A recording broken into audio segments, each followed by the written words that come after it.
یہاں تک ہماری نوبت کیوں پہنچی؟ اس کی وجہ یہ تھی کہ ہمارے اندر سے دین کی حقیقت نکل گئی اور دین کی صورت بچ گئی۔ یہی آزمائش عیسائیت پر آئی اور یہی یہودیت کے اوپر آئی کہ جب اہل دین لوگوں کو یہ بتاتے ہیں کہ یہ چیزیں دین پر چلنے کا نتیجہ ہے اور لوگوں کو وہ چیزیں معاشرے میں نظر نہ آئے تو دین پر سے ان کا اعتماد اٹھتا چلا جاتا ہے۔ اہل دین یا دین کے مبلغین یا داعی یا علماء یا مشائخ لوگوں کے سامنے دین پر چلنے کے نتیجے کے اندر کے نتیجے میں جو معاشرہ بنتا ہے یا جو زندگیاں بنتی ہیں یا جو چیزیں ملتی ہیں اس کا ایک نقشہ رکھتے ہیں لوگوں کے سامنے۔ وہ لوگوں کو بتاتے ہیں کہ دین پر چلنے سے دنیا اور آخرت کی بھلائیاں سامنے آتی ہیں، آخرت تو دور ہے، دنیا کی بھلائیوں کا ذکر ہوتا ہے۔ وہ بتاتے ہیں کہ دین پر چلنے والوں کے اخلاق سب سے اونچے ہوتے ہیں۔ وہ بتاتے ہیں کہ دین کے اندر کی تعلیمات کے اندر سچائی اور صداقت کی کتنی بڑی اہمیت ہے۔ وہ بتاتے ہیں کہ دین میں امانت کی کتنی اہمیت ہے۔ وہ بتاتے ہیں کہ دین پر چلنے سے امن آتا ہے، چین آتا ہے، سکون آتا ہے۔ وہ بتاتے ہیں کہ نماز پڑھنے والے وہ منکرات اور فواحش سے دور رہتے ہیں۔ وہ بتاتے ہیں کہ روزہ رکھنے والے اس کو تقویٰ نصیب ہوتا ہے۔ وہ بتاتے ہیں کہ حج کر کے آنے والا ایسا ہوتا ہے جیسے اس کی ماں نے اس کو آج جنا ہے۔ یہ ساری چیزیں بیان ہو رہی ہیں، لیکن جو نوجوان معاشرے کے اندر آنکھ کھول رہا ہے اور جس کے سامنے ایک طرف سے مادیت کی بھرپور دعوت اپنے تمام مظاہر اور شکلوں کے ساتھ موجود ہے، وہ دین کے ان اثرات کو اور اس کی حقیقت کو معاشرے میں زندہ نہیں دیکھ رہا۔ اس کے نتیجے میں وہ یہ سمجھ رہا ہے کہ یہ فقط باتیں ہیں، اگر اس میں کوئی حقیقت ہوتی تو میرے محلے کے نمازیوں میں تو نہیں ہے، وہ تو نماز جب پڑھ کر آتے ہیں تو اس کے بعد دودھ میں پانی ڈالتے ہیں، وہ نماز پڑھ کر آتا ہے تو مرچوں کے اندر اینٹوں کا برادہ ڈالتا ہے، وہ نماز پڑھ کے آتا ہے تو فسق و فجور اور فواحش کے اندر مبتلا ہوتا ہے، حاجی حج کر کے آتا ہے تو پہلے سے بھی زیادہ تیز ہو جاتا ہے بہت ساری چیزوں میں۔ تو یہ مناظر جب وہ دیکھتے ہیں اور دوسری طرف سے ایک طاقتور دعوت جو مادیت کے تمام لوازمات سے لیس ہے، جس کو سائنس اور ٹیکنالوجی کی بھرپور پشت پناہی حاصل ہے، نت نئی ایجادات نے اس کو انتہائی پرکشش کر دیا ہے، تو ان دو دعوتوں میں سے لا محالہ اس کا رخ اور اس کا رجحان اس ظاہری طاقت رکھنے والی اور ظاہری مظاہر رکھنے والی دعوت کی طرف ہوتا ہے، اور اس کی ذمہ داری اہل دین پر پڑتی ہے کہ انہوں نے دین کی صورت معاشرے میں زندہ رکھی ہوئی ہے یا دین کی حقیقت معاشرے میں زندہ رکھی ہوئی ہے۔ اللہ جل شانہ کی مدد اور نصرت بھی حقیقت دین کے ساتھ ہے، صورت دین کے ساتھ نہیں۔ صورت دین یہ کہ چیزیں ظاہری شکل تو ان کی موجود ہوگی، ظاہری ڈھانچہ کسی نہ کسی شکل کے اندر اس کا موجود ہوگا، لیکن اس کی حقیقی روح اس کے اندر سے پرواز کر جائے گی۔ قرآن پاک نے جو علماء یہود سے اور علماء نصارہ سے جو شکوے اور گلے کیے ہیں جس بات کے، وہ صرف اس پر نہیں ہے کہ انہوں نے بالکل دین سے دستکش ہو کر ایک طرف بیٹھ گئے تھے، انہوں نے دین کو کاروبار بنا لیا تھا۔ دین ان کا ایک پیشہ بن گیا تھا مالی اور جاہی منفعتوں کے حصول کا، اور چونکہ دین اور کچھ نہ کچھ روحانیت کی باتیں یہ چونکہ ایک فطرت انسانی کے اندر رکھی گئی ہیں، اور یہ ہر انسان کے ایک قلب کا اور دل کا تقاضا ہے، اس تقاضے کو پورا کرنے کے لیے ایک حقیقت بھی ان کے سامنے رکھی جا سکتی ہے، اور ایک ڈھونگ اور ایک کھیل اور ایک تماشا بھی رکھا جا سکتا ہے۔ تو علماء یہود نے اللہ تعالیٰ کی آیات کو بیچنا شروع کر دیا، اور علماء نصارہ نے رہبانیۃ ابتدعوها فما رعوها حق رعایتها، انہوں نے رہبانیت کو ایجاد کر کے دین کے نام سے لوگوں کے سامنے رکھا۔ پھر یہ دونوں جو دعوے کرتے تھے دین کے ساتھ، وہ دعوے یہ دونوں مذاہب اپنے منسوخ ہو جانے کے بعد، یعنی جب نئی شریعتیں آ گئیں اور اصولاً یہ مذاہب منسوخ ہو گئے، پھر وہ اس کی حقیقت اپنی قوموں کو نہیں دکھا سکے۔ آپ نصارہ کی تعلیمات پڑھیں، وہ بتاتے ہیں کہ یہ جو ہمارا جو کچھ دین کے نام سے وہ پیش کرتے ہیں اس کے کچھ نتائج بتاتے ہیں. وہ نتائج چونکہ مرتب ہو ہی نہیں سکتے تھے اس لیے کہ دین تو اپنی اصلی شکل میں تھا ہی نہیں، لیکن وہ لوگوں کو بتاتے تھے کہ اس سے یہ ہوگا، اس سے یہ ہوگا، اس سے یہ ہوگا. صدیوں کے تجربات کے بعد دنیا عیسائیت کا اس پہ اجماع ہو گیا کہ یہ باتیں غلط ہیں، یہ نتائج نہیں نکلتے اس سے. وہ جن لوگوں کو راہب بنا کر بٹھایا انہوں نے، چاہے وہ مرد تھے یا عورتیں، اور ان کو تقویٰ کے اونچے مدارج کے حصول کے لیے جائز چیزوں سے بھی روک دیا کہ جو راہب ہوگا یا جو راہبہ ہوگی وہ اس قدر متقی ہوگی کہ وہ نکاح بھی نہیں کر سکتی، تاکہ نکاح جو ایک کے ذریعے کی وجہ سے اس کی توجہ ہٹ نہ جائے اللہ سے یا دین سے یا چیزوں سے. وہ راہب اور راہبائیں اس قدر بد اخلاقی کے اندر ملوث ہوئے کہ اتنے بد اخلاق معاشرے کے بد کردار لوگ بھی نہیں تھے. تو لوگوں کے سامنے بات تو آئی کہ یہ تو کہہ رہے تھے کہ یہ لوگ اتنے پاک باز لوگ ہیں کہ جو چیزیں عام لوگوں کے لیے جائز ہیں ان کے لیے وہ بھی ناجائز ہیں، مگر حقیقت جب ان کی کھلی تو یہ اتنے بد کردار نکلے کہ اتنا تو معاشرے کا بد کردار ترین آدمی بھی اتنا نہیں ہے. ایسے ہی باقی ساری چیزیں بھی، چونکہ رہبانیت تھی عیسائیت کے اندر تو وہ ترک دنیا کا پیغام تھا، اور ترک دنیا کے پیغام کے پیچھے جو لوگ دین کی طرف منسوب تھے وہ سب سے زیادہ دنیا دار تھے، اور وہ لوگ دنیا کماتے تھے دنیا کے ذرائع سے اور وہ دنیا کماتے تھے دین کے ذرائع سے. اس کے نتیجے میں پوری اس دنیائے عیسائیت کا اعتماد اپنے مذہب پر سے اٹھ گیا. اسی کے نتیجے کے اندر وہاں پر آج ان کی جو عبادت گاہیں ہیں اس کا معاشرے کے اوپر کسی قسم کا کوئی اثر باقی نہیں رہا. اور آپ یہ خبریں سنتے رہتے ہوں گے، ہماری تبلیغی جماعتیں جاتی ہیں، دوسرے لوگ جاتے ہیں کہ آج ان کے کلیسا اور ان کے چرچ بک رہے ہیں اور مسلمان خرید کر اسے مسجدیں بنا رہے ہیں. ان کو اس سے بھی کوئی فرق نہیں پڑتا،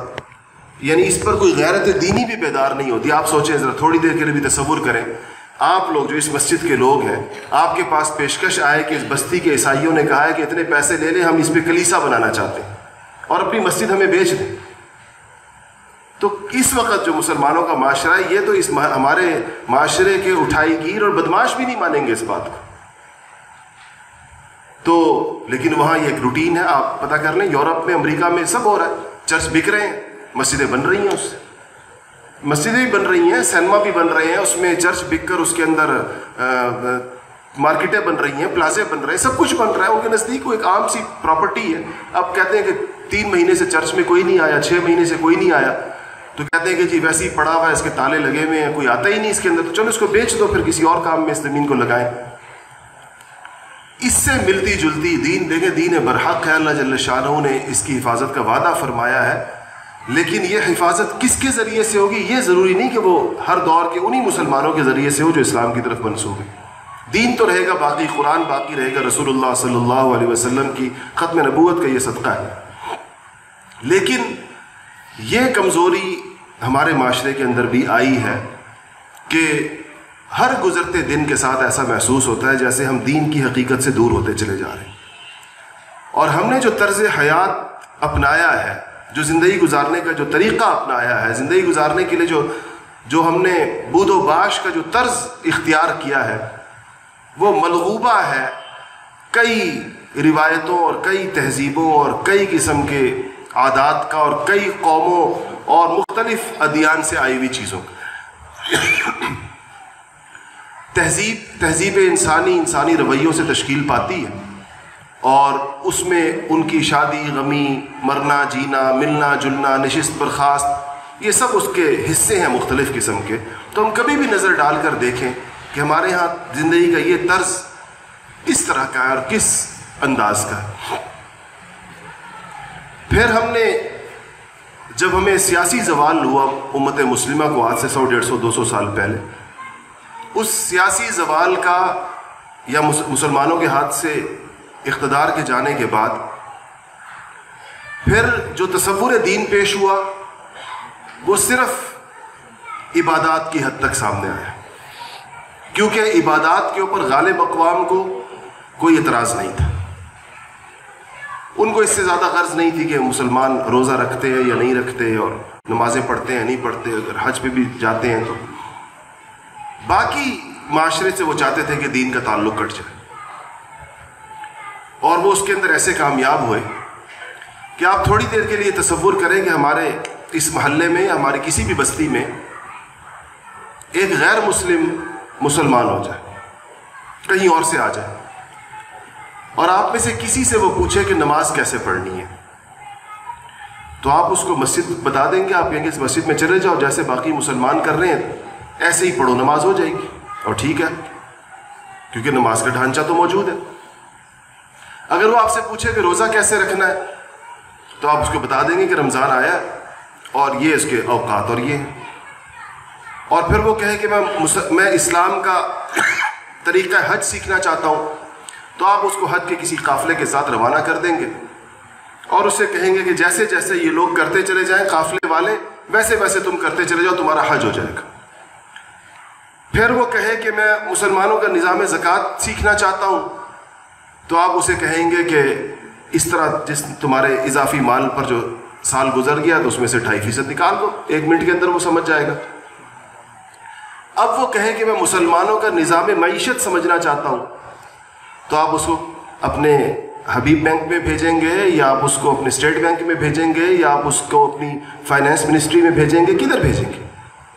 پھر وہ کہے کہ میں مسلمانوں کا نظام تجارت سمجھنا چاہتا ہوں، تو لاہور کی کس دکان کے اندر آپ، کس مارکیٹ کے اندر آپ اس کو بھیجیں گے کہ جاؤ یہ مسلمان تاجروں کا بازار ہے، وہاں جیسے تجارت ہو رہی ہو یہ مسلمانوں کی تجارت ایسی ہوتی ہے.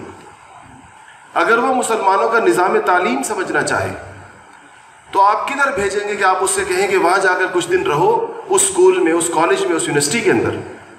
اگر وہ دینی تعلیم کا نظام سمجھنا چاہے تو یہ بھی اللہ کا شکر ہے، جیسے بھی حضرت نے عصر کے بعد فرمایا کہ الحمدللہ ایسے ادارے موجود ہیں جہاں بھیج سکتے ہیں کہ یہاں قرآن و سنت پڑھایا جاتا ہے. لیکن اگر وہ مسلمانوں کا عصری نظام تعلیم سمجھنا چاہے کہ مسلمان ڈاکٹر کیسے پیدا ہوتے ہیں، مسلمان انجینئر کیسے پیدا ہوتے ہیں، مسلمان سائنٹسٹ کیسے پیدا ہوتے ہیں، مسلمان اکاؤنٹنٹ کیسے پیدا ہوتے ہیں، تو آپ کہاں اس کو بھیجیں گے جہاں پر وہ مسلمانوں کا نظام تعلیم سیکھے گا؟ پھر اگر وہ مسلمانوں کا نظام عدل دیکھنا چاہے جو معاشرے کی بنیاد ہوتی ہے، تو آپ کون سی عدالت کے اندر اس کو بھیجیں گے کہ جاؤ دیکھو وہاں جو تمہیں عدل نظر آئے یہ مسلمانوں کا نظام عدل ہے، مسلمان ایسے فیصلے کرتے ہیں. اس تصویر سے ہمیں واضح ہو جانا چاہیے کہ دین کے ساتھ ہمارا معاملہ کیا ہے اور کتنا ہے. اگر اس پر ہم تھوڑا غور و فکر کریں کہ ہم نے دین کے نام سے جو چیز زندہ رکھی ہوئی ہے وہ کتنی ہے، اور جن چیزوں سے ہم بحیثیت امت ہاتھ دھو چکے ہیں وہ کتنی ہیں. جو چیزیں ہماری زندگیوں سے نکل، اس لیے اس اسلام میں، ہمارے اس اسلام میں تاثیر نہیں رہی. ناقص چیز میں کیسے تاثیر ہو سکتی ہے؟ اگر ایک انسان ہو جو حسن و جمال کا مجموعہ ہو، ظاہری حسن کے تمام چیزیں موجود ہوں، تو جب وہ سب کچھ اس کے اندر موجود ہے تو دیکھنے والی نگاہوں کو بہت اچھا لگے گا. لیکن آپ یوں کریں کہ اس کی دونوں آنکھیں بھی نکال دیں، اس کے کان بھی کاٹ دیں، اس کی ناک بھی کاٹ دیں، ہونٹ بھی کاٹ دیں، اور اس کے جسم کے اندر سوراخ بھی کر دیں، اور پھر آپ کہیں کہ کتنا حسین و جمیل ہے، تو جس کو دکھائیں گے تو ڈر جائے گا اس کو دیکھ کر. اب آپ بے شک کہتے رہیں کہ اس کی آنکھیں بڑی خوبصورت تھیں، اس کی ناک بڑی ستواں تھی، اس کے کان بڑے حیثیت ایسے جیسے کہ ڈھول ہو، اور ہم سارے مل کر اس ڈھول کو پیٹ رہے ہیں. ہماری دینی مجالس بھی رسومات ہو گئی، ہمارے جلسے بھی رسمی ہو گئے، ہمارا اجتماع بھی رسمی، افتراق بھی رسمی، ہماری مساجد کے اندر بھی رسمیات، ہماری محافل کے اندر بھی. تو اس نمود و نمائش کے اس مزاج نے ہمیں حقیقت دین سے مزید دور کر دی. اب ہم کسی ایسی فکر مندی کے، اپنی کسی حقیقی ضرورت کے احساس کے، خود کو درپیش مشکلات کو سمجھنے کے، امت کے اجتماعی مسائل کو سمجھنے کے، ایسا لگتا ہے جیسا کہ اس کی صلاحیت سے بھی ہم آہستہ آہستہ عاری ہوتے چلے جا رہے ہیں. تو میرے بھائیوں اور دوستو، یہ جو ہماری مجالس ہوتی ہیں، اس کا مقصد امت کو اس حوالے سے متفکر کرنا اور پھر اس کو ایک لاہ عمل دینا ہے کہ لوگوں کے اندر ان کی حقیقی ضرورت کا احساس پیدا کیا جائے. سب سے پہلے انہیں پتہ چلے کہ ہمارے مسائل کیا ہیں، ہماری مشکلات کیا ہیں، ہماری پریشانیاں کیا ہیں، ہمارے زوال کے اسباب کیا ہیں، ہمارے نوجوانوں کی بے دینی کے اسباب کیا ہیں، ہر گزرتے دن کے ساتھ ہمارے معاشرے کے اندر بڑھتی ہوئی الحاد اور بے راہ روی کی وجوہات کیا ہیں، اور جب وہ اس پہ سمجھ جائیں، اس بات کو، اس پہ اتفاق کریں، پھر ان کو وہ رستہ بتایا جائے کہ جس رستے کے ذریعے سے امت اپنے کھوئے ہوئے مقام کو دوبارہ حاصل کر سکتی ہے، جس رستے کے اوپر چل کر، جن چیزوں کے اوپر آ کر ہم دوبارہ اللہ جل شانہ کی نگاہوں میں اپنے مقام کو بحال کر سکتے ہیں۔ ہم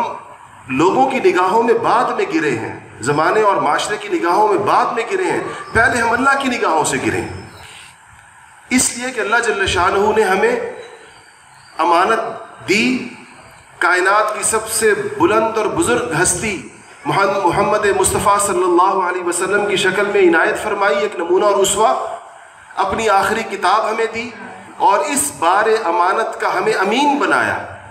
کہ تم وہ لوگ ہو جن کے پاس محمد مصطفیٰ ہے صلی اللہ علیہ وسلم، تم وہ لوگ ہو جن کے پاس آخری کتاب ہے، تم وہ لوگ ہو جن کے پاس شریعت ہے، اور اب اس امانت کا، یہ جو تمہارے اوپر بار امانت رکھا گیا ہے، باقی ساری انسانیت کے سامنے ایک عملی نمونہ رکھنا تمہارا کام۔ یہ وہ چیز تھی جو بحیثیت مسلمان مجھے اور آپ کو ملی تھی، ہم میں سے ہر ایک کو ملی تھی۔ ہمیں انگریزوں نے آ کر اس خطے کے اندر آ کر یہ بتایا کہ یہ دین اور مذہب یہ مولویوں کا کام ہوتا ہے۔ ایک جو آدمی بھی حضور صلی اللہ علیہ وسلم کا امتی ہے اور قیامت کے اندر آپ کی شفاعت کا امیدوار ہے، اور آپ سے اپنا رشتہ اور ناطہ جوڑتا ہے، اور آپ کے دامن سے وابستگی کو اپنی سب سے بڑی سعادت اور نعمت سمجھتا ہے اس دامن کو، تو وہ انسان کیسے حضور صلی اللہ علیہ وسلم کے دین کے نظام سے اور اس کے مستقبل سے اور اس کے ماضی اور اس کے حال سے لا تعلق ہو سکتا ہے؟ یہ ہماری تعلیم کا حصہ بنی یہ چیز کہ اے مسلمانوں، تم میں سے جو عام لوگ ہیں، تم جانو، تم اپنی دکانوں کے ہو، تم اپنی ملازمتوں کے ہو، تم اپنی تجارتوں کے ہو، تم اپنے کھیتوں کے ہو، اپنے کاموں کے ہو، اور یہ جو مسلمانوں کا دینی نظام ہے، اس کے لیے ایک طبقہ ہے جس کو مولوی کہا جاتا ہے۔ پھر اس طبقے کی کردار کشی کی گئی، اس کو لوگوں کی نگاہوں سے گرانے کے پورے بندوبست کیے گئے، ان کے اوپر دیکھیں لطیفے بنائے گئے۔ لطیفے کن لوگوں کے اوپر بنے؟ دو قسم کے لوگوں پر بنے،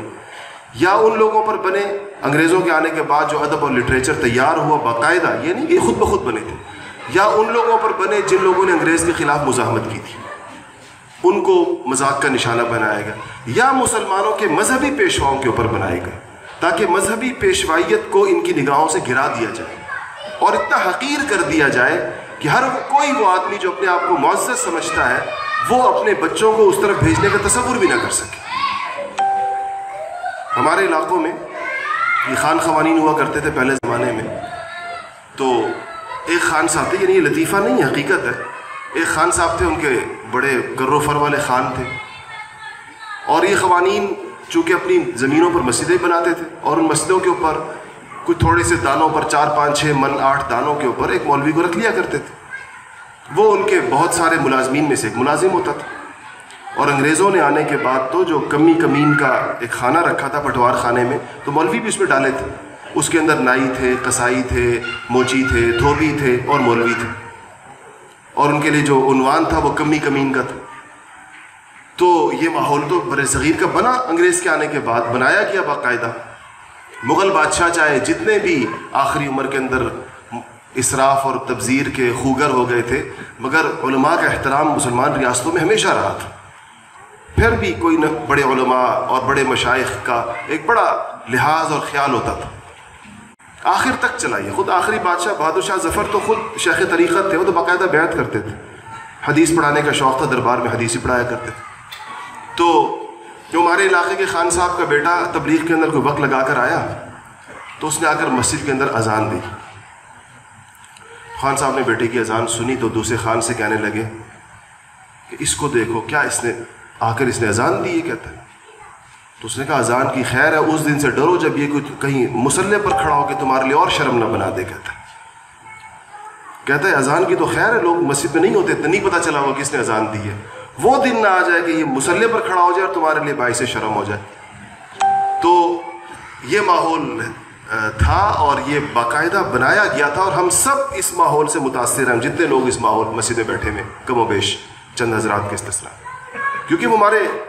تعلیم اور ہماری معاشرت کا حصہ بنا، اس کی ذہن سازی کی گئی منظم طریقوں سے، ذہن سازی کے تمام ذرائع ابلاغ استعمال ہوئے، اس کے لیے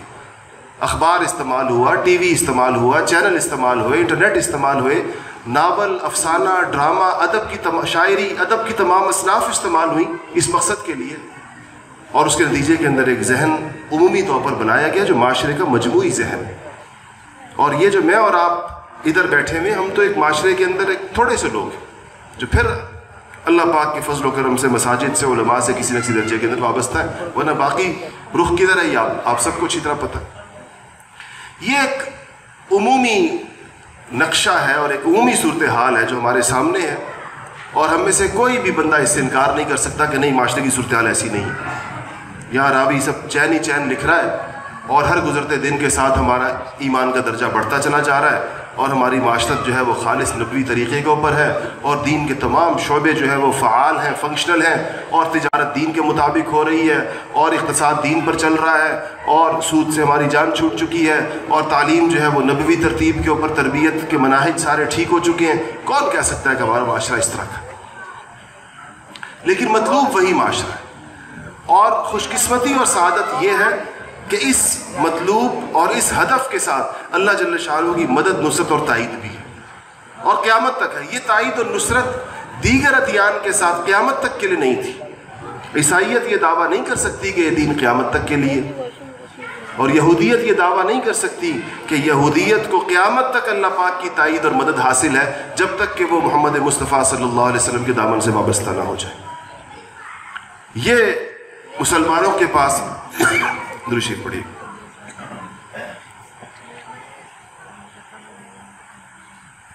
مسلمانوں کے پاس تسلی کا سب سے بڑا سامان یہ ہے کہ اللہ تعالیٰ کی نصوص قاطعہ ان کی پشت کے اوپر کھڑی، جو یہ بتا رہی ہیں کہ اگر تم واقعی دین پر آ جاؤ گے، اگر تم حقیقت دین پیدا کر لو گے، تو اللہ جل شانہ کا یہ پورا کارخانہ قدرت تمہارے موافق ہو جائے گا۔ اللہ جل شانہ کی پوری قوت تمہاری پشت کے اوپر کھڑی ہو جائے گی، پھر عزتیں بھی تمہاری ہیں، پھر فراخی اور خوشحالی بھی تمہاری ہے، سرفرازیاں اور سربلندیاں بھی تمہاری ہیں، رفعتیں بھی تمہاری ہیں، دنیا کی کامیابیاں بھی تمہاری ہیں، اخروی کامیابیاں بھی تمہاری ہیں۔ اور یہ فقط بات اس لیے نہیں ہے، یا یہ صرف دعویٰ اس لیے نہیں ہے کہ دنیا نے یہ مناظر گزشتہ صدیوں کے اندر دیکھے بھی، اللہ جل شانہ نے یہ مناظر اس دنیا کو دکھائے ہیں، اور حضرات صحابہ کرام رضوان اللہ تعالی علیہم اجمعین کی جماعت نے سب سے اعلیٰ ترین طریقے کے ساتھ، اور اس کے بعد ہر ایک نے اپنے اپنے طریقے کے ساتھ یہ مناظر دنیا کو دکھائے۔ آج ہمارے پاس حقیقت یہ ہے، ہمارے پاس لوگوں کے سامنے رکھنے کے لیے دو چیزیں، اور وہ دو چیزیں کیا ہیں؟ یا باتیں ہیں یا کتابیں ہیں۔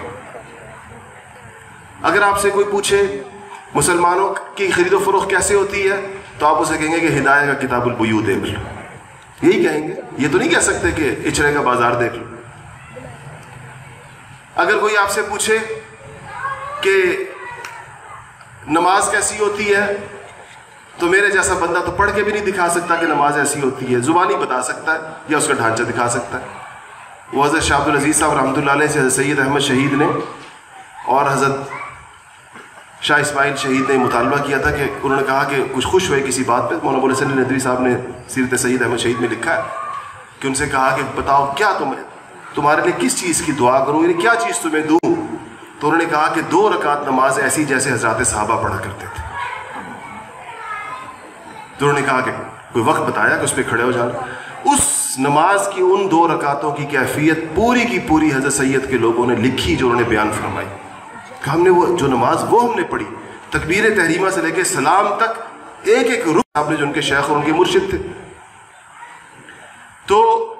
عرض کرنے کا مقصد یہ میرے بھائیوں اور دوستوں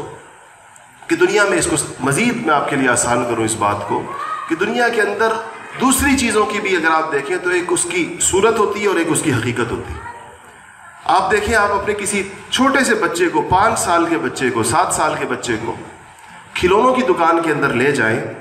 تو وہاں پر شیر بھی ہوگا اور وہاں ہاتھی بھی ہوگا، چیتا بھی ہوگا۔ دین اور صورت دین کے درمیان فرق کیوں نہ کر سکے؟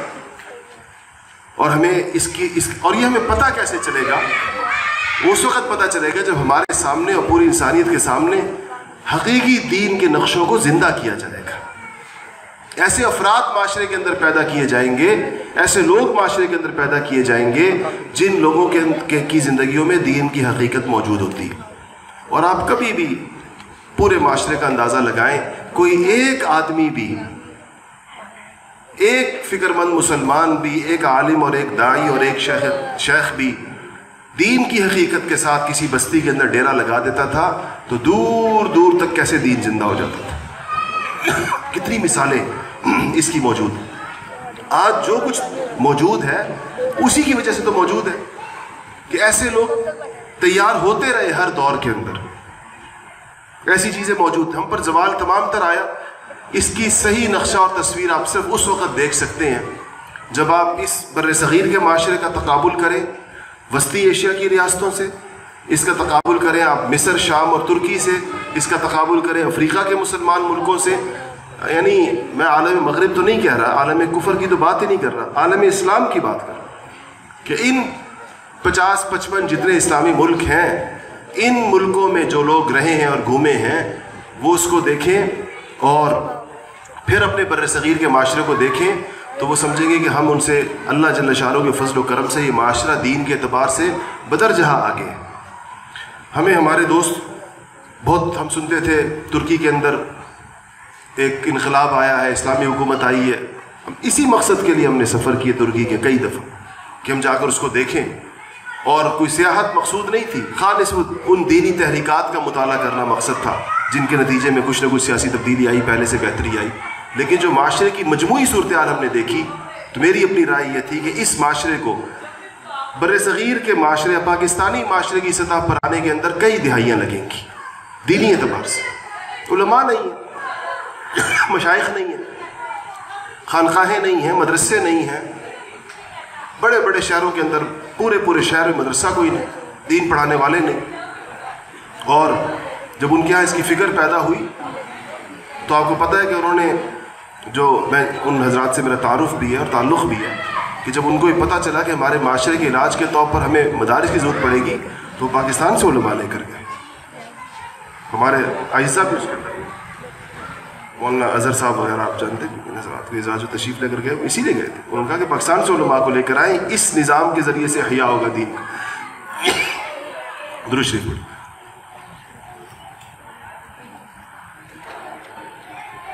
تو عرض میں یہ کر رہا تھا پھر بھی ہمارے معاشرے میں خیر موجود ہے. اور اگر دنیا کو دین کا کوئی صحیح نقشہ عملاً پیش کرنے کی صلاحیت اور استعداد اگر کسی معاشرے میں ہے تو میری ناقص رائے یہ ہے کہ اس وقت پوری دنیا کے اندر سب سے زیادہ یہ صلاحیت پاکستانی معاشرے کے اندر ہے. اس کی کئی وجوہات ہیں. اس کی وجہ یہ ہے کہ ہمارے ہاں اسلام کو ایک دستوری تحفظ حاصل ہے. ہمارے بزرگوں کی محنت کی وجہ سے بے دین سے بے دین آدمی یہ دعویٰ نہیں کر سکتا کہ یہ ریاست سیکولر ہے. یہ نہیں کہہ سکتا کہ اس ریاست کا قرآن و سنت سے کوئی تعلق نہیں، کیونکہ وہ اس کے دستور کے اندر لکھا ہوا ہے کہ یہ اسلامی ریاست ہے، قرآن و سنت اس کا قانون ہے. عمل نہیں کرتے الگ بات ہے، اور قرآن و سنت کے نام پہ کھلواڑ کرتے ہیں وہ بھی الگ بات ہے. لیکن ایک چیز موجود ہے جس سے ریاست کی پیشانی پر، یا جس کو میں ایک اور لفظ میں کہتا ہوں کہ ریاست کا عقیدہ درست ہے، کہ ریاست نے طے کر لیا کہ قرآن و سنت حتمی اور آخری چیز ہے، اس سے باہر نکلنے کی ہمیں اجازت نہیں ہے. یہ لکھی ہوئی مانی منائی بات ہے، عمل اس پر نہیں ہے جس طرح عمل ہونا چاہیے. دستور میں یہ بھی لکھا ہوا ہے کہ سود کا خاتمہ کیا جائے گا اور جلد از جلد کیا جائے گا. اس جلد از جلد کو 45 سال بیت گئے. دستور میں یہ بھی لکھا ہوا ہے کہ عربی زبان کو ترویج دیا جائے گا. دستور میں یہ بھی لکھا ہوا ہے کہ تعلیمی نظام ایسا ہوگا کہ جس کے نتیجے میں ایسی شخصیت پیدا ہو جو قرآن و سنت کا مطالبہ ہے.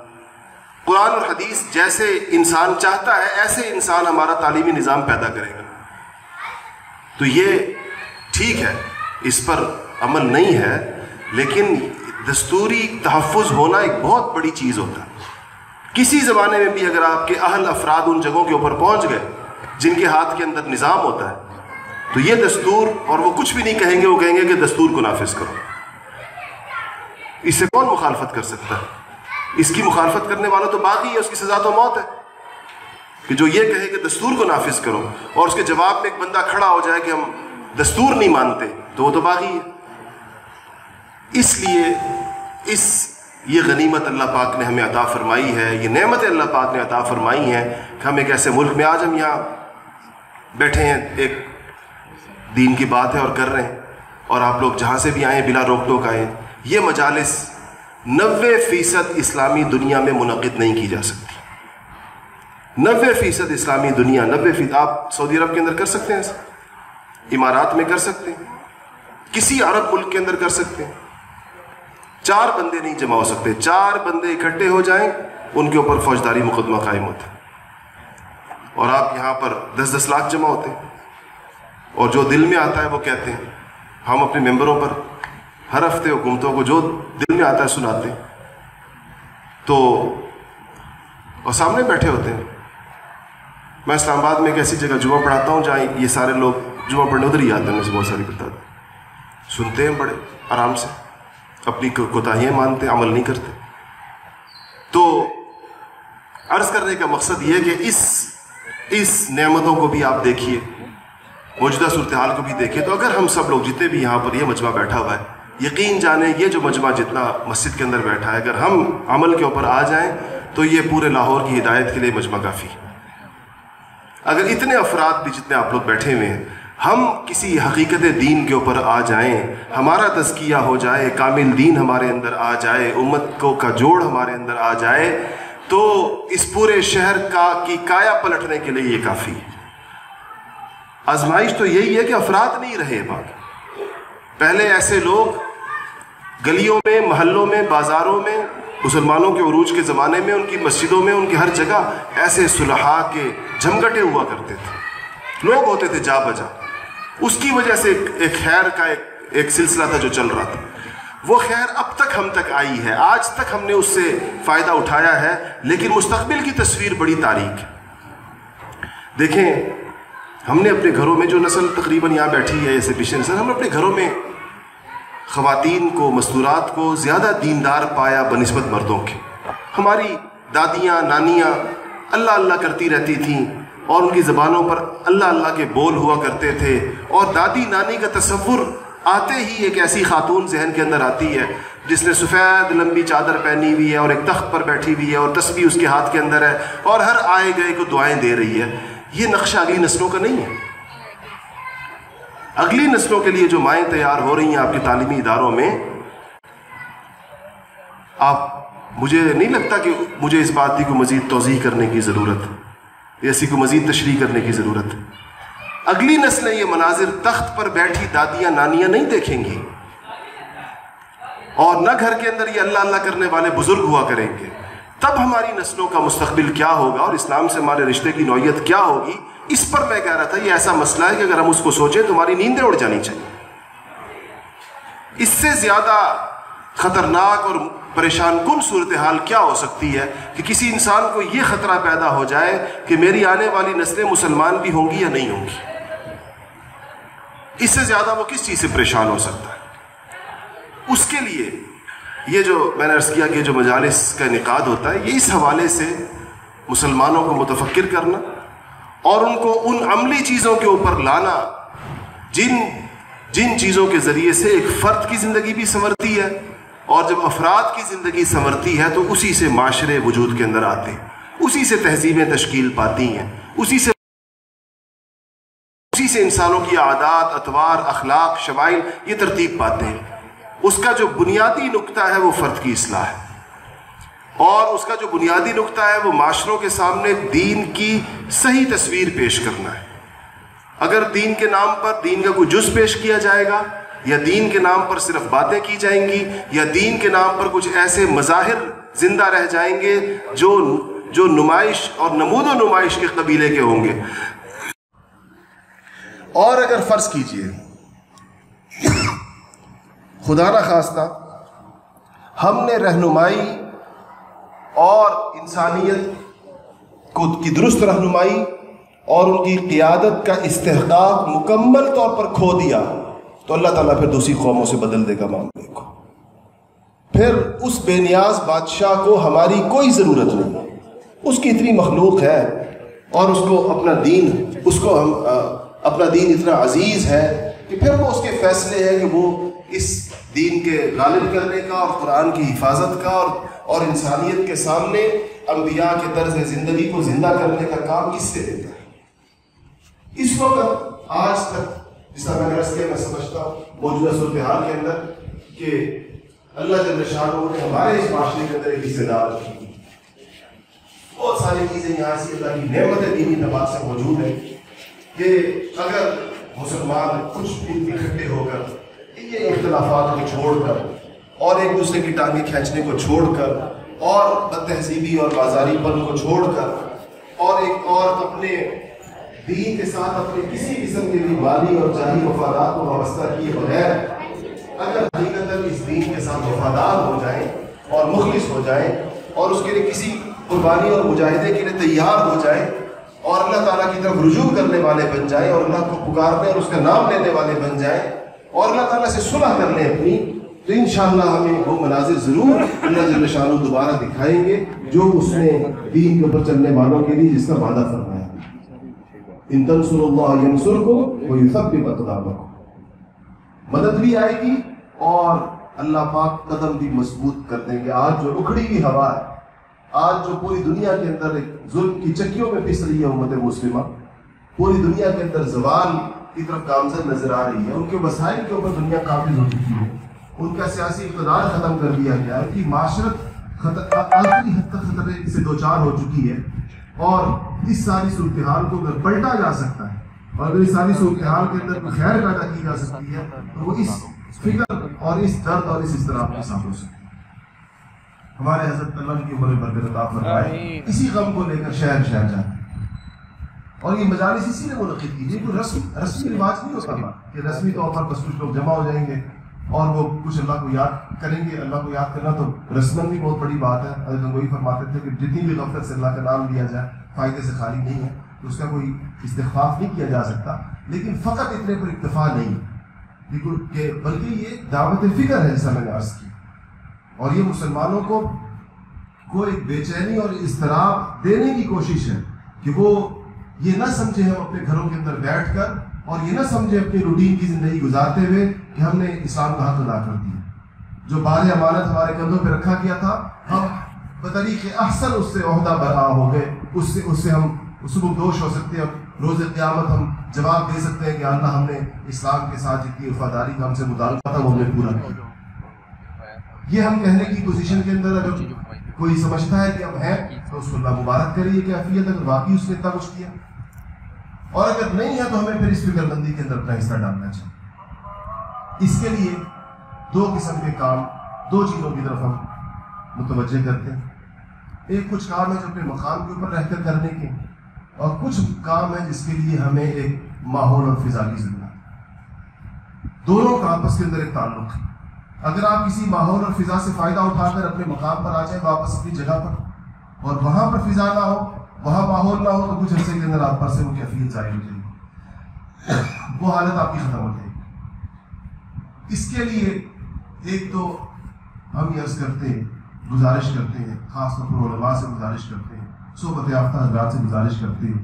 کہ اپنے اپنے مقام پر، اپنے گھروں میں، اپنی بیٹھکوں میں، اپنے ڈرائنگ روموں میں، اپنے بازاروں میں، اپنی مسجدوں میں مجالس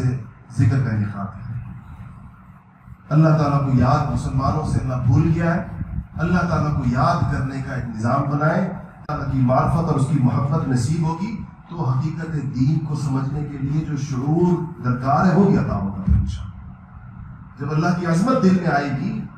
اللہ پاک کی محبت دل کے اندر آئے گی، تو اس کے دین کی قدر اور اس کی عظمت بھی دل کے اندر آئے گی. پھر حقیقی معنوں کے اندر محمد مصطفیٰ صلی اللہ علیہ وسلم کی نعمت کا احساس دل کے اندر پیدا ہوگا، اور اس کے لیے جو چیز انسان کو جگانے والی ہے خواب غفلت سے، وہ ذکر اللہ ہے، وہ اللہ کی یاد ہے. اسی لیے اس اللہ کی یاد کے بارے میں اتنے فضائل حدیثی کتابوں کے اندر اور احادیث کے اندر آئے ہیں. اور یہ بہت بڑا کام ہے کہ ایک آدمی غافل ہو گیا، ایک آدمی اللہ کو بھول گیا ہے، آپ ذریعہ بن جائیں اس کو اللہ پاک یاد دلانے کا. کتنے لوگ الحمدللہ مجالس میں آتے ہیں ہمارے یہاں اور بعد میں کہتے ہیں کہ خدا جانے کتنے عرصے بعد ہم نے اللہ کو یاد کیا. کسی کو رونے کی توفیق مل جائے تو آنسو گر جائیں تو کہتے ہیں خدا جانے کتنے سالوں بعد ہماری آنکھوں سے آنسو نکلے, یاد بھی نہیں کہ آخری دفعہ کب روئے تھے اللہ کے لیے. تو یہ مجالس کی یہ تاثیر ہے, اس کے اندر یہ اثر ہے. پھر باقی اس کی جو تاثیر ہے نا, اس کا تعلق وہ جس طرح محاورہ ہے کہ جتنا گڑ ڈالیں گے اتنا میٹھا ہوگا. اس کا تعلق پھر اس سے کہ جو لوگ جمع ہوں گے, جتنی ان کی کیفیت, جتنے وہ تربیت یافتہ ہوں گے, جتنے ان کے دل منجھے ہوئے اور صاف ہوں گے, اتنا ان مجالس کے اندر تاثیر زیادہ ہوگی. اس میں ہر مجلس کا فرق ہوتا ہے. ویسے میں آپ کو بتاؤں کہ ہمارے دیکھتا ہوں بہت سارے نظام ہمارے ساتھیوں میں سے, دوستوں میں سے بعض لوگ عالم ہیں اور اچھے خطیب بھی ہیں, گفتگو بھی بڑی سلیقے کی کر سکتے ہیں. ان کی مجالس میں وہ رونق نہیں ہوتی جو ہمارے غیر علماء ساتھیوں کی مجالس کے اندر. اس کی مثالیں موجود ہیں. وہ خود عالم نہیں ہے لیکن ان کی مجالس میں ایسی کیفیات اور ایسا رونا دھونا اور ایسی آہو فقا کہ وہ اس سے بالکل نتیجہ نکلتا ہے کہ معاملہ باتوں کا نہیں, معاملہ کیفیت کا. اگر باتوں سے مجالس میں رونق آنی ہوتی پھر تو صرف خطیبوں کی مجلسیں چلنی چاہیے. خطیبوں کی مجلسیں چلتی نہیں, عام طور پر یہی عام مشاہدہ یہی ہے. وہ تو دل کے درد والوں کی ہوتی ہے, خود بھی تڑپتے ہیں اور ان کی تڑپ ایسے کرنٹ کی طرح پوری مجلس میں کھول جاتی ہے, گزر جاتی ہے پوری مجلس. یہ تو ہوگی مقامی مجالس الحمدللہ یہاں پر بھی ہوتی ہے. لاہور کے اندر جگہ جگہ ان مجالس کا انعقاد ہے. ہمارے سب کے ماشاء اللہ مجاہدین اور خلفاء کی بڑی تعداد لاہور خلفاء کے آباد ہے. ہمارے ملک عمر حیات صاحب ہیں, ہمارے کرنل نظامی صاحب ہیں, دیگر حضرات ہیں اور بہت سارے, سب کے نام نہیں لے سکتا, بہت سارے. جگہ جگہ شہر مجالس ہیں, لیکن یقیناً یہ مجالس تعداد کے اعتبار سے اتنے بڑے شہر میں ناکافی. اس پہ جتنے آپ حضرات یہاں آئے ہوئے, خدا جانے آپ کتنے محلوں سے آئے ہوئے ہوں گے, مجھے جہاں تک نظر آ رہے ہیں آپ لوگ بیٹھے ہوئے ماشاء اللہ, تو کتنے محلوں سے آئے ہوں گے, کتنی مسجدوں سے آئے ہوں گے, کتنے علاقوں سے آئے ہوں گے. اگر آپ میں سے ہر فرد آج یہ نیت کر کے جائے کہ وہ اپنے ساتھ اس مجلس سے جو چیز لے کر جا رہا ہے وہ ایک مجلس سے ذکر منعقد کرنے کی فکر لے کے جا رہا ہے. ایک مجلس میں اپنے علاقے کے اندر کم سے کم اس کی صورت بناؤں گا کہ کس سے کروانی, کیسے کروانی, اس کا مشورہ آپ یہاں کے احباب سے کریں. مولانا عبداللہ مدنی صاحب یہاں پر اس مسجد میں موجود ہیں, مولانا عبدالرحمان صاحب موجود ہیں, نظرات سے مشورہ کریں کہ کیسے ہو سکتی ہے. دوسری بات یہ کہ ان چیزوں کے اندر جان لانے کے لیے, جس کو میں نے کہا نا کہ صورت ہے اور ایک حقیقت ہے, اپنے اندر حقیقت پیدا کرنے کے لیے اور اپنے اعمال میں جان لانے کے لیے, اپنے ذکر میں جان لانے کے لیے, اپنی نماز کے اندر خشوع لانے کے لیے, اب ہر دین کے جو کچھ انسان کر رہا ہے اس کے اندر ایک روح پیدا کرنے کے لیے انسان کو ایک تربیت کی ضرورت ہوتی ہے اور ایک ماحول کی ضرورت ہوتی ہے. پوری دنیا میں ایسے ہوتا ہے, دنیا بھر میں ٹریننگ کا دن, کوئی اہم نوکری ایسی نہیں ہے, کوئی اہم ذمہ داری اور منصب ایسا نہیں ہے جس کے لیے پہلے ٹریننگ نہ دی جائے تاکہ وہ آدمی اس کام کو بطریقے احسن کرے, بخوبی کرے اس کام. تو اس کے لیے ہم جو آپ کو دعوت دیتے ہیں اور بلاتے ہیں کہ الحمدللہ ہمارے مرکز دارالایمان گرگونا شریف میں ایک تربیتی نظام ہے جو پورا سال چلتا ہے اور اس میں ہم چلہ لوگوں سے مانگتے ہیں کہ 40 دن کے لیے وہاں تشریف لائیں. وہاں ایک 24 گھنٹے کا ایک نظام الاوقات بنایا گیا, تربیتی نظام الاوقات, کہ اس میں لوگوں کی مشق ہو. کسی مسلمان کی زندگی کے اندر مقصدیت نہیں پیدا ہو سکتی جب تک اس کی راتیں نہ جاگنا شروع کریں. شب بیداری کے بغیر, رات کی وہ جو ایک لذت سحر ہے اس وقت میں اللہ کی یاد کے بغیر, تہجد اور اس وقت کے ذکر اور اس وقت کی دعاؤں اور اس وقت کے رونے دھونے کے بغیر کوئی مسلمان کوئی اعلیٰ قسم کی دینی زندگی, مستقل اور بامقصد زندگی پر شاید نہ آ سکے. اسی طرح ایک مسلمان کو دینی زندگی پر چلنے کے لیے کچھ ضروری علم کی ضرورت ہوتی ہے, اہم مسائل جاننے کی ضرورت ہوتی ہے. اگر علم ہی نہیں ہے, بنیادی علم ہی نہیں ہے, تو کس چیز پر چلے گا آخر؟ اسی طرح اس کو اپنی عبادات کو درست کرنے, اس کو سیکھنے کی ضرورت ہوتی ہے. ایک وہ عبادت ہے جو اپنے بڑے گنوں سے دیکھ کر چل رہے ہیں, ایک نماز ہے, ہمیں نہیں پتا کس نے ہمیں سکھائی ہے لیکن ہم چل رہے ہیں, پڑھ رہے ہیں اس کو. اس نماز کو جا کر کسی کے سامنے رکھنا کہ میں ایسی نماز پڑھتا ہوں کہ کتنی ٹھیک ہے کتنی غلط, اس کا احساس بعض ہوتا ہمیں نہیں پیدا ہوگا. اور یقین کریں ایسے لوگ موجود ہیں جو 60 سال کی عمر کے اندر جا کر حسرت اور افسوس کرتے ہیں کہ آج ہماری نماز ٹھیک ہوئی ہے, ہم تو اس غلط طریقے سے 40 سال سے نمازیں پڑھ رہے تھے, اس لیے ان نمازوں کے ساتھ مرتب نہیں ہوتے. تو یہ وہ ضروریات ہیں ہر بندے کی کہ اس کو ضروری علم حاصل ہو اور اس کو ایک ایسی عملی تربیت ملے، ضروری عقائد اس کو بتائے جائیں، ایمانیات ضروری جس کے بغیر مسلمان نہیں ہو سکتا، اس کو پھر اس کا جس شعبے سے تعلق ہے اس شعبے کی بنیادی دینی تعلیمات دی جائیں اور اس کے اندر ایک اخلاق پیدا کرنے کی کوشش کی جائے، اچھے اخلاق پیدا کیے جائیں، صبر کا وصف اس میں پیدا ہو، خدمت کا جذبہ اس کے اندر پیدا ہو۔ اگر اس کی طبیعت کے اندر کوئی کر و فر اور اس کے اندر کوئی اپنے آپ کو کچھ سمجھنے کا مرض ہے تو اس میں تواضع پیدا ہو، اور وہ خدمت سے پیدا ہوتی ہے، بہرحال خانقاہوں میں رہنے سے ہوتی ہے۔ یہ ان ساری چیزوں کو اکٹھا کر کے ان ضروریات کے احساس سے تربیتی نظام بنایا گیا اور اس کی طرف ہم سب کو کہتے ہیں کہ اس کے اندر آ کر کچھ لوگ گزاریں۔ اللہ جل شانہ سے اس بات کی بڑی امید ہوتی ہے کہ جو لوگ آتے ہیں اور اخلاص کے ساتھ وقت گزارتے ہیں، جب وہ واپس جاتے ہیں تو اپنے ساتھ ایک اچھی اور بہترین دینی زندگی اور ایک دینی فکر لے کر جاتے ہیں، اور وہ خود ان کی زندگی بدلنے اور پلٹنے میں بھی کام آتی ہے، اور وہ جس علاقے کے اندر جائیں گے جہاں پر بھی تو وہ اس کے نتیجے ماحولیات جو ماحول ہے کہ آپ اتنے سارے لوگ بیٹھے ہیں اور اتنی توجہ کے ساتھ بیٹھے ہیں، یہ کیسے منعقد ہوئی یہ مجلس؟ یہ انہی تربیت یافتہ لوگوں کی فکر کا نتیجہ جو وہاں سے تربیت پا کر آئے، اسی کے نتیجے کے دور یہ صرف یہاں نہیں، الحمدللہ پورے ملک کے اندر ایک اس کی بلکہ پوری دنیا میں تو اللہ کا فضل ہے، پوری دنیا میں دارالایمان کے نام سے مراکز قائم ہو رہے ہیں، اور اسی ترتیب کے اوپر عالم اسلام کے دیگر ملکوں میں بھی، عالم مغرب میں بھی، امریکہ میں بھی، یورپ میں بھی اور دیگر ملکوں کے اندر بھی، حتیٰ کہ آسٹریلیا کے اندر بھی دنیا کا دوسرا کنارہ ہے، وہاں پر بھی اسی ترتیب پر الحمدللہ حضرت کی تربیت یافتہ لوگ، ان کے خلفاء اور مجازین جا بجا اس طریقے کے ساتھ کام کر رہے ہیں، اور الحمدللہ لوگ جڑ رہے ہیں اس کے ساتھ۔ اس کے لیے 40 دن کا مطالبہ ہے، تو آپ میں سے کون کون تیار ہے کہ پہلی فرصت میں انشاءاللہ 40 دن اس کے لیے دینے کو تیار ہو؟ صحیح عزم کے ساتھ ہاتھ کھڑے جو کہے کہ مجھے بات سمجھ میں آ گئی، اور وہ کہے کہ مسئلہ بھی سمجھ میں آ گیا اور حل بھی سمجھ میں آ گیا۔ ایک طرح صرف مسائل بتانا اور حل نہ ہو تو لوگ مایوس ہو جاتے ہیں، اور ایک یہ ہے کہ حل بتایا جائے اور مسئلہ نہ بتایا جائے تو لوگوں کو وہ حل سمجھ میں ہی نہیں آتا کہ کس چیز کا حل ہے، کہ جواب تو ہے سوال پتہ نہیں۔ اس لیے میں نے آپ سے عرض کیا کہ یہ سوال یہ مسئلہ ہے اور یہ اس کا حل اور اس کا طریقہ ہے، اس پر اگر ہم آنے کی نیت کریں، اور اس کے لیے ہمیں کرنا کیا ہے؟ ایک تو میں اللہ تعالیٰ سے مانگوں گا، سب سے پہلے دعا ہوتی ہے، اللہ تعالیٰ کا نام ہے، ابھی انشاءاللہ ذکر کی مجلس ہوگی، اس ذکر میں اللہ پاک کی طرف خوب متوجہ ہو، اللہ کا جب نام لے تو اس کی بڑائی اور اس کی عظمت کے استحضار کے ساتھ لے کہ یا اللہ یہ سب کچھ جو میں چاہتا ہوں اسی وقت ہوگا جب تو چاہے، اپنی طلب پوری کریں اور اللہ تعالیٰ سے پوری مدد کی توقع رکھیں۔ ایک تو اللہ پاک سے مانگنا ہے، اور دوسرا یہ یاد رکھیے گا کہ اللہ تعالیٰ نے اس دنیا کا نظام ایسے بنایا ہے، سنت اللہ جاری ہے اس پوری دنیا کے نظام کی رگوں کے اندر کہ اللہ پاک کسی چیز کو صرف میری خواہشات سے نہیں بدلتے جب تک اس کے پیچھے بھرپور عزم، طلب اور ارادہ شامل ہو۔ صرف اچھی نیت کر لینا کافی نہیں ہوتی، ابتدا تو وہ ہو سکتی ہے، اس سے آغاز تو ہو سکتا ہے، لیکن اس نیت کے ساتھ انسان کا پوری کوشش، اس کا پورا ارادہ، اس کا پورا عزم، اور جو اس کے لیے مجاہدہ درکار ہو اس کو کرنے کا حوصلہ، یہ جب شامل حال ہوتا ہے تو اس سے نتائج برآمد ہوتے ہیں۔ اس سے اللہ پاک کی سنت ہے کہ پھر اللہ پاک نتیجہ عطا فرماتے ہیں۔